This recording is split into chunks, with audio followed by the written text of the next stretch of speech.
Hey everyone, how it's going? So in this video, I am going to show you how to fade in and out in Capcut PC. So without any further delay, let's get into the video. All right, so I have already imported the video we will use in this tutorial. Now let's add the video to the timeline and then go to animations. First, we're going to add fade in animation. Then click on out and add fade out animation. You can also increase or decrease the duration of animations. It's up to you how long you need. Now let's play the video.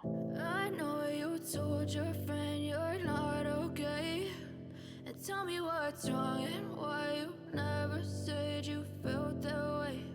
And guess you're trying to stay strong and fake a smile until That's how you can add fade in and out in Capcut PC. Let me know in the comments if you have any questions. I will try to reply as soon as possible. Also, if you want to know how to add transitions in Capcut PC, then watch this video and make sure you subscribe to the channel. Thanks for watching the video.